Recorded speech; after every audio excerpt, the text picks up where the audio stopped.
চলুন পরীক্ষার খাতায় রকেট গতিতে লেখার সেই সিস্টেমটা জেনে নেওয়া যাক। পরীক্ষার হলে লেখা শেষ করতে না পারাটা এটা তো একটা জাতীয় সমস্যা হয়ে দাঁড়িয়েছে, তাই না? তো এই পুরো সিস্টেমটাকে আমরা 5টা সহজ ধাপে ভাগ করে নিয়েছি। তাহলে চলুন শুরু করা যাক একেবারে মূল কৌশলটা দিয়ে, মানে কখন আর কিভাবে প্র্যাকটিস করতে হবে। দু ধরনের প্র্যাকটিসের লক্ষ্য কিন্তু একদমই আলাদা। সুন্দর লেখা আয়ত্ত করতে হয় বছর জুড়ে, আর গতি বাড়ানোটা হলো পরীক্ষার আগের স্প্রিন্ট।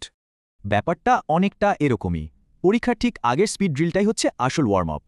আচ্ছা, এবার কথা বলা যাক লেখার অস্ত্র নিয়ে, মানে কিভাবে বসতে হবে আর কোন কলমটা সেরা।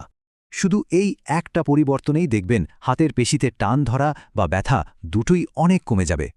বিশেষজ্ঞদের মতে আরাম আর নিয়ন্ত্রণের জন্য কলম ধরার এটাই কিন্তু সেরা উপায়। এই কৌশলে গতি কিছুটা বাড়তে পারে, তবে হ্যাঁ, হাতে ব্যথা হওয়ার ঝুঁকিও কিন্তু বেশি থাকে।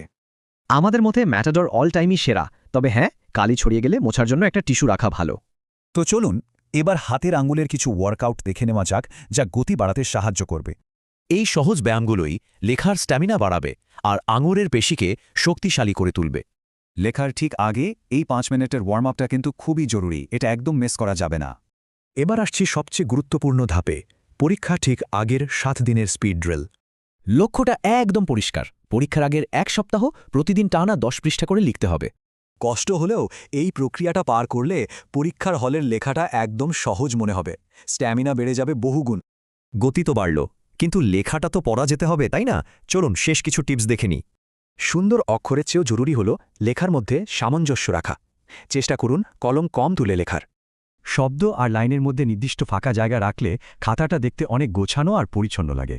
আর হ্যাঁ, অক্ষরের সাইজ খুব বড় বা ছোট না করে একটা আদর্শ মাপে রাখার চেষ্টা করতে হবে। প্রতি পৃষ্ঠায় অন্তত 9 লাইন লেখার চেষ্টা করবেন, এতে উত্তরটা দেখতেও ভালো লাগে, পূর্ণাঙ্গ মনে হয়। দেখুন, গতি, স্ট্যামিনা আর ফরম্যাটিং এই 3-এর সমন্বয়ে কি অসাধারণ ফলাফল পাওয়া সম্ভব।